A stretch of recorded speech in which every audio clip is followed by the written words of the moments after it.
The White Rabbit mystery in WWE is literally the hottest thing in all of pro wrestling right now. But when will we see a conclusion to the White Rabbit vignettes? WWE may actually have a date planned for the possible return of Bray Wyatt. Also, Randy Orton's back injury. How bad is it?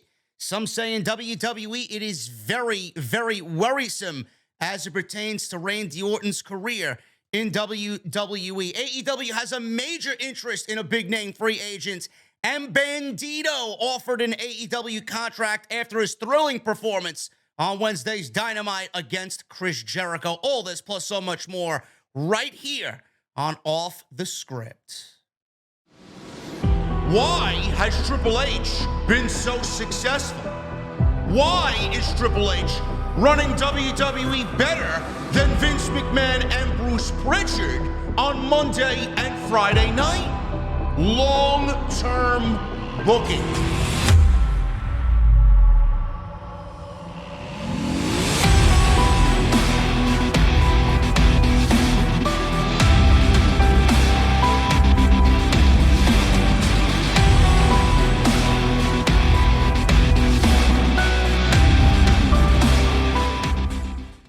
What is going on, guys? Thank you so very much for joining me right here on Off the Script. I got a little bit of extra for you. It is September 30th, 2022. I'm JD from New York, as always, coming to you from the OTS Beer Garden. Thank you guys so very much for joining me on your Friday afternoons, wherever you may be. We got a lot to get into, guys. I don't want to waste any more of your time, but quickly follow me on social media if you have not done so, at JD from NY206. That's Twitter, Instagram, TikTok, and Cameo. Go check out all the other videos that you might have missed on the channel. A couple of extras, live streams, Monday Night Raw, AEW Dynamite. Make sure you guys go check all that stuff out. If you have not been up to date on anything I've done this week, it's all on the homepage. Make sure you guys hit that subscribe button down below and turn on the bell for notifications. And as always, I need 1,000 likes minimum on today's OTS Extra. We're going to start with the White Rabbit mystery.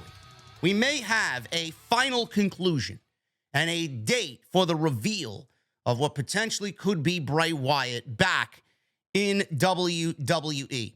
Before I do that, I want to get everybody caught up to date on what's going on here, because there is at least 13 different clues that we've been given over the last 2 weeks, which will go in line with what I said on Monday.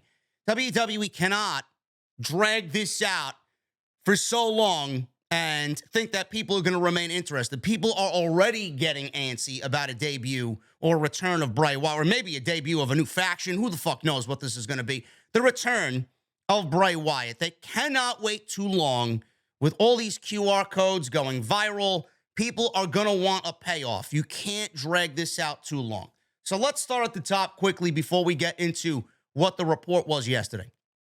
On July 4th, if you guys are following Bray Wyatt, he tweeted out anyone asking if they know anything about South Arkansas and if anyone could help navigate to Devil's Hole. So you go to a webpage and it takes you to an administration or admin that is named the White Rabbit. In the first QR code that we saw, you could see the White Rabbit jump on selected letters while a game of Hangman is being played. And the first 5 letters that the White Rabbit jumps on is spelling demon, D-E-M-O-N, could reference Devil's Hole, it could reference The Fiend. We don't know. Then the question in the Hangman game, this is also in the first QR code, who killed the world? The answer was you did.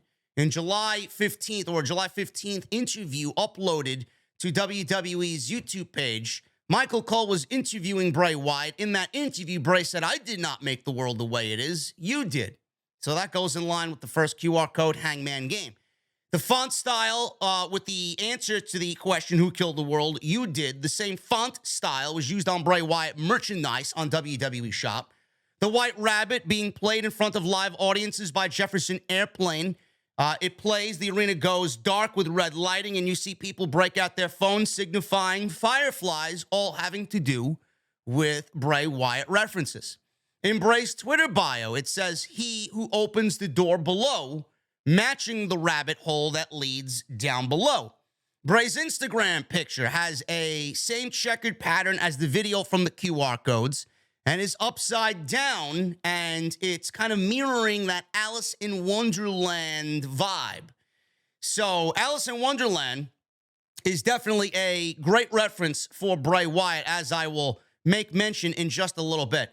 So not only did Bray's Instagram picture make references to Alice in Wonderland, we have an episode of the Firefly Funhouse in October 2020 where Bray actually dressed up as the Mad Hatter while Alexa Bliss wore a black and white checkered dress, making, once again, a reference to Alice in Wonderland.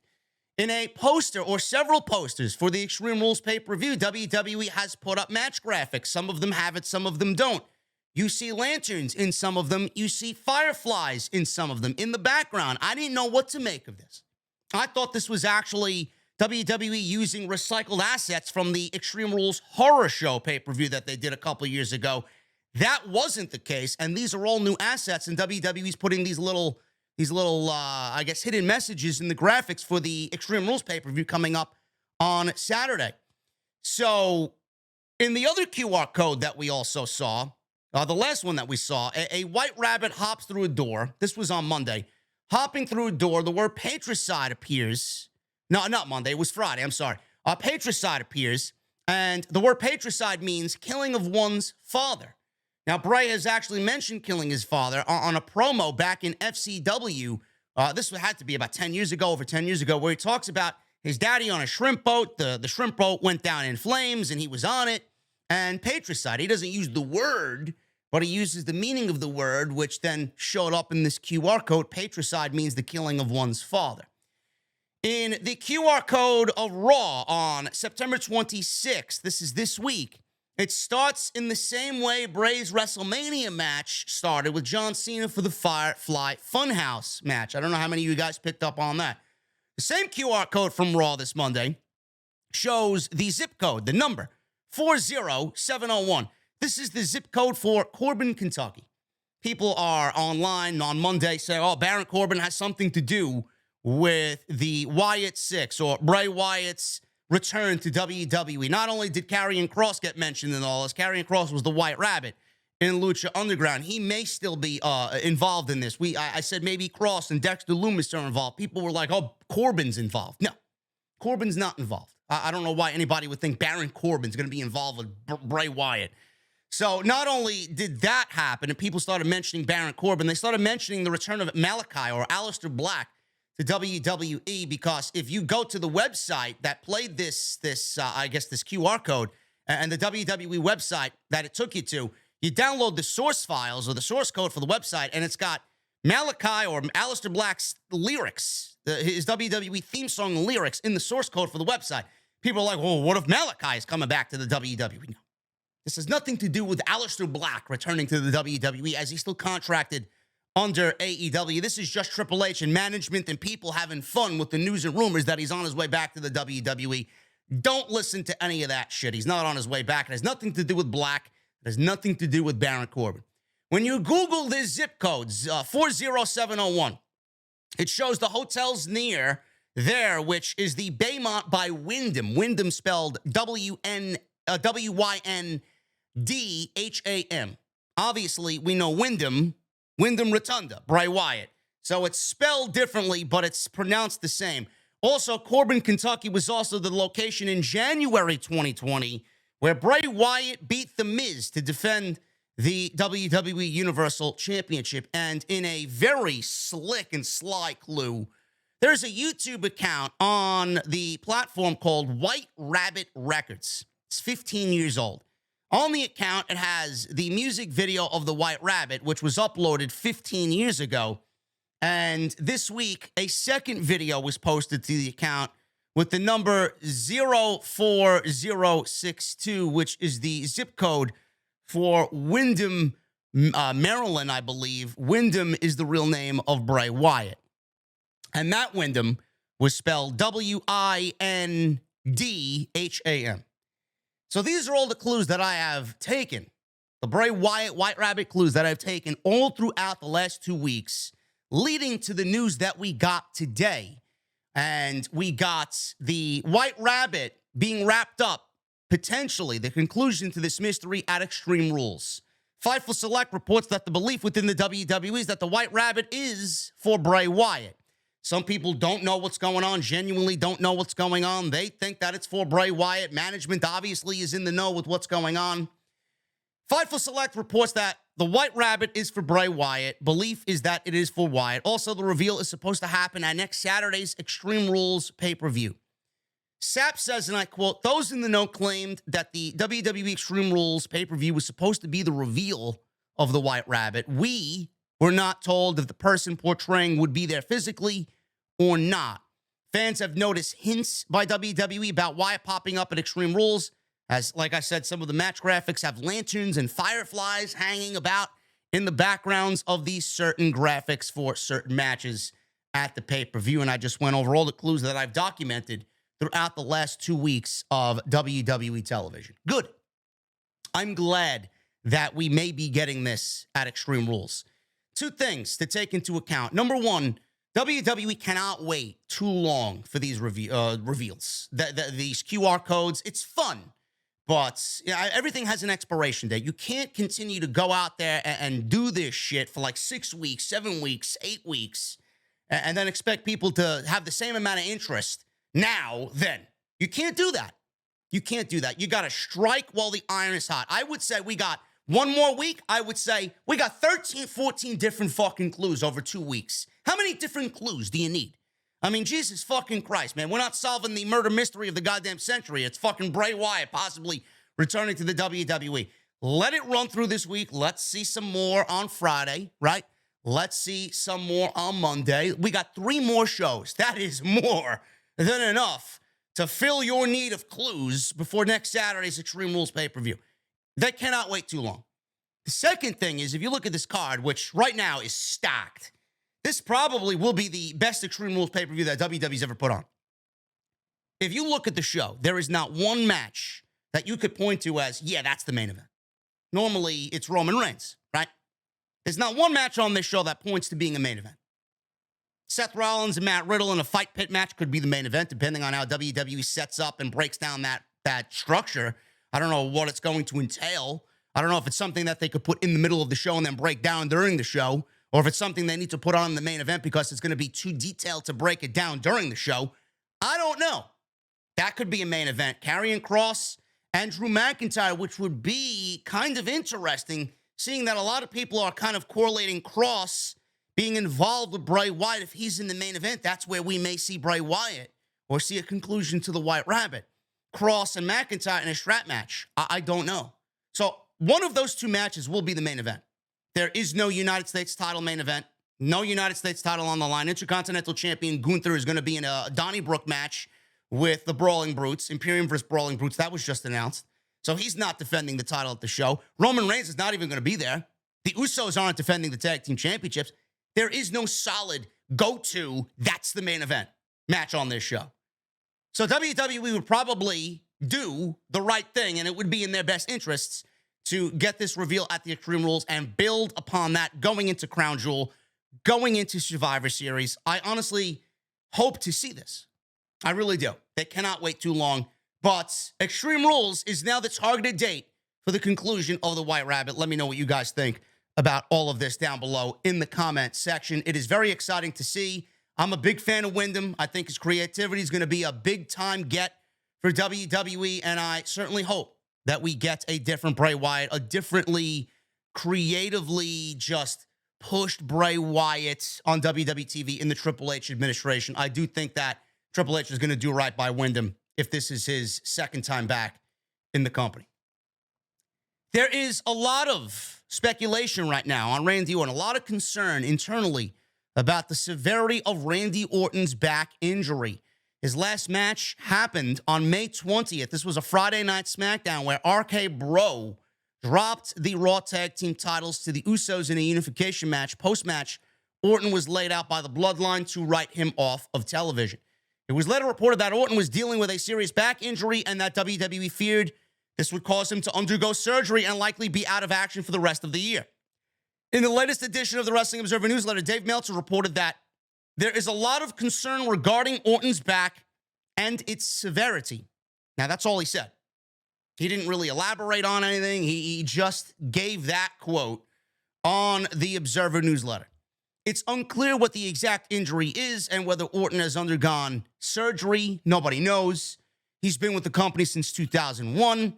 And obviously, with this whole Matt Riddle, RK Bro thing, which was kind of, the best thing going in the Vince McMahon current era of Monday Night Raw, it got Riddle over. The pairing with Riddle and Orton was fantastic. They were incredible as a tag team. And Randy Orton even said that he talked about Riddle and the RK Bro pairing kind of reigniting his passion for wrestling and being there on Monday night every single week. It reignited his passion, which is a huge compliment to Matt Riddle and how great he is. Nobody knows. I'm not going to go out there and speculate. Randy Orton, it's going to be a shoo-in when he comes back to television. I mean, it would be perfect if it's for Survivor Series. If they're doing War Games and he's 100% healthy and ready to go. If they're doing Bloodline, which I'm assuming they are, in the War Games, Randy Orton on Team whomever. Or it could be Team Orton or Team McIntyre. Randy Orton being on, that Survivor Series team opposing the Bloodline would fit in perfect for Randy Orton as a return because the Bloodline put him out. My question is, if that does happen, do you want to put him in harm's way again, putting him in one of the most dangerous matches that you could possibly imagine in all of pro wrestling? There's pros and cons to that. Nobody knows if he will be back for Survivor Series. It's a shoo-in, and it's a great option if he is available, but nobody really knows if he's going to be ready or not. Now, I don't really see this as something that's going to cause him to retire. I can't really see it being that. The reports were like it wasn't going to be, if he didn't need surgery, it's not something that they're going to overly be concerned with. And even if he did get surgery, WWE right now, I honestly think is in a good place where Randy Orton is missed, but he's not going to be someone that is going to, oh my God, we need Randy Orton back right away. No, he could be out on the DL for as long as he needs until he gets ready. It hurt more when Vince McMahon was in charge because they legitimately had Randy Orton and RK Bro positioned at the top of the card every fucking week against the Usos and against the Bloodline. And then Cody Rhodes was on his ascent to being the king of WWE, and he came in like a fucking hero. And then all of a sudden, within the same week, we got Cody Rhodes and Randy Orton going down with injury. Cody tore his pec, Randy Orton with his back, and then when you take two of those guys off of fucking television, you're losing two of your top acts. Nobody's going to be able to recover with that, and that's where WWE kind of hit this fucking just absolutely just dead period, and they couldn't really do anything. Now Triple H is in charge, is bringing this one back. You see all the returns, and you see the freshness of the roster now, and that's equaling freshness of the shows, and things are a little bit differently now to a point where we don't really need, oh my God, we need Randy Orton back. No, we're good. I just hope the man is healthy because obviously you still see his value. You still see where he fits in. I hope. Listen, I'm not really rushing Randy Orton back for Survivor Series, though it would be perfect. I'm not rushing Randy Orton back for Survivor Series. I'm not rushing Randy Orton back for the Royal Rumble. We may end up getting Randy Orton and Cody Rhodes returning in the Royal Rumble, which would be great for us. I'm not rushing Randy Orton back by the Royal Rumble, not even then. I am hoping that he's good enough to go for WrestleMania because the shoe-in match coming back is Randy Orton versus Matt Riddle at WrestleMania. That, to me, would be fucking great. That's what I want. I'm not rushing him back now, but if he doesn't make it back for these shows, I'm hoping for a WrestleMania return, or WrestleMania season, I should say, return for Randy Orton. But WWE's worried about it now because, obviously the fans are now starting to ask questions. Where's Randy Orton? No update on Randy Orton. Now WWE's worrying. We'll just wait and see. We're not going to go on Meltzer saying there's a lot of concern internally about Randy Orton's back injury and its severity. That's just a vague fucking quote. It's not really news. But I'm hoping for a WrestleMania return for Randy Orton. No rush on his return back to the company. Bandito. He had a great match against Chris Jericho for the Ring of Honor title on AEW Dynamite. A Dynamite, mind you, that had to be severely rewritten because of Hurricane Ian. And if you don't believe me, nobody's going to believe me anyway. But if you don't believe me, just go ask Tony Khan. I'm sure he would give you the same exact fucking answer. And you felt the show was light. It looked light. It felt light. And they had 3 promo segments on the show, right? When has AEW ever done 3 promos? I said this on Wednesday on my post show. It reminded me almost of a Monday Night Raw. Not in a bad way, because WWE, at the end of the day, is, organized, right? It flows okay. The content itself is not really all that good.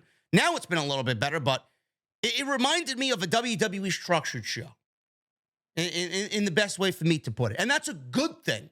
That's a good thing. Now, with the plans that would change, before we get into the Bandito, apparently Tony Khan wanted to do a tag team match and start a feud of Wardlow and Samoa Joe versus Swerve and Keith Lee. Sounds good to me, man. Maybe we get that on Wednesday, this coming Wednesday. We don't know. But I am all in for that. That sounds fantastic. Those 4 guys in the ring together, sign me up. Bandito had a great match on Wednesday against Chris Jericho. Jericho successfully defended the Ring of Honor Championship for the first time against former champion Bandito.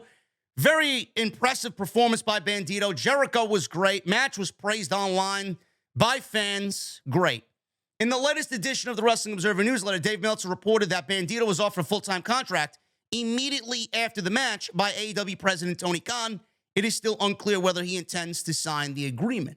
Following Dynamite, fans shared videos on social media of Bandito giving Khan a massive hug after the match.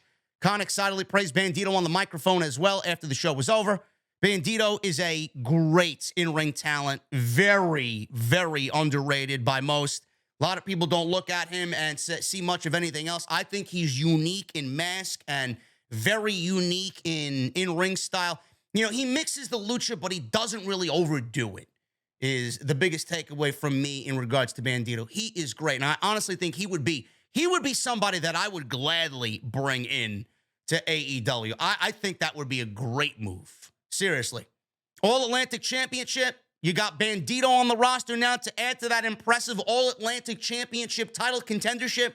I think that speaks volumes. That to me is great. I would bring him in immediately. Hopefully he does end up signing. Bandito's a former PWG World Champion and Battle of Los Angeles winner. He's also worked for several promotions, including Ring of Honor. He was the Ring of Honor World Champion at one point, both CMLL and AAA in Mexico, as well as the Crash and New Japan Pro Wrestling, amongst others. Bandito actually just worked a House of Glory show at High Intensity in August in a great match against Low Key. So we got Bandito potentially signing a AEW deal coming from Ring of Honor, and I think that's a great move, a great pickup by Tony Khan. The other big-time free agent that they're really interested in, massive interest for AEW in regards to Juice, rock hard, Juice Robinson. I wonder why. PW Insider reported today that there is massive interest in bringing in Juice Robinson as often as possible and making him a regular for the company. Robinson had been working regularly for New Japan Pro Wrestling as a member of the Bullet Club. Earlier this week, Robinson revealed that he and New Japan have gone their separate ways. I'm no longer representing New Japan, and I want that to be clear. I carried that New Japan flag for 7 years, Robinson said in an interview with Sports Illustrated. I've got no unfinished business there. I sang the song, and I danced that dance, and we've gone our separate ways. That's in the rearview mirror. I'm totally free right now. I'll fight whoever, wherever, and whenever I want, as long as it's the right match against the right opponent on the right night of the week. Now, I don't know what's going to happen here, but this would indicate that Robinson can sign a full-time deal with AEW if offered, or split time between AEW and New Japan if agreements were to be reached between both parties. It would also make sense for Robinson to join AEW because his wife works for the company as well, and I'm sure that has a lot to do with why he does not want to be in New Japan and wrestling in Japan most of the time while his wife is working here in the States and traveling in the States as AEW interim AEW Women's Champion. I never seen the big deal in Juice Robinson. Not to take anything away from him, I never seen the big deal in Juice Robinson. But compared to somebody like Bandito, I honestly think Bandito would give AEW more bang for their buck, more value in bringing in Bandito. Juice Robinson, to me, he's worked Impact, he's worked New Japan, he was in the WWE system as CJ Parker. What is it about Juice that's going to have him come to AEW and give me anything new, fresh, and exciting? A couple of matchups here, a couple of matchups there. Nobody really knows who he is. This stateside in AEW, he got a lukewarm reaction against somebody like Jon Moxley. A decent match, probably out of all the matches that I've seen Moxley and Juice wrestle, probably the worst one of them all. But what exactly is it about Juice coming on into AEW that's going to revolutionize the company? No, nothing's going to happen there. To me, it's just another signing that Tony Khan, sees out there that he wants to bring into the company to bolster the roster. But you already have so many fucking talents that aren't being used right now that deserve your attention more than bringing in a Juice Robinson and then bringing him in. And what the fuck you going to do with him? He's going to end up unhappy just like where's Andrade? Where's Miro? Where's Wardlow? Where is Brody? Brody King should be at the top of your fucking list, getting him on television. He should be a solid choice to go after the TNT title, right? Samoa Joe is on TV now, right? I would love for Samoa Joe to be on TV more in AEW. Claudio is now AEW after dropping the Ring of Honor title to Chris Jericho. You got guys there that you need to start paying attention to instead of bringing in fucking people left and right. 2 more people in Bandito and Juice. I just gave you a reason why Bandito would be a great signing. But bringing in Bandito and Juice, I would say one or the other, not both. I'm going with Bandito over Juice, but apparently there's massive interest in Juice Robinson coming on into AEW. I'll let you guys figure that one out. You talk about it amongst yourselves in the comments section. Let me know what you guys think down below. Do you want Juice Robinson in AEW, or are you like me and don't see the value there as compared to somebody like a Bandito? Guys, that's all I got for you. Make sure you hit that thumbs up. Make sure you hit that subscribe button and leave a comment down below. All this shit helps me out tremendously. Make sure you guys go and check out all the other videos that you might have checked out, or might have missed, I should say, on the channel. Go check that stuff out. I will be live tonight for SmackDown right after the show is over, so make sure you guys join me live then. And as always, follow me on social media for all the biggest updates and when I go live and when I upload a video. Right there on social media. Twitter's the place to be, at JD from NY206. Twitter, Instagram, TikTok, and Cameo. Guys, thank you so much for this Friday afternoon extra. I'll see you tonight live for SmackDown right here on Off the Script. I'll see you guys later.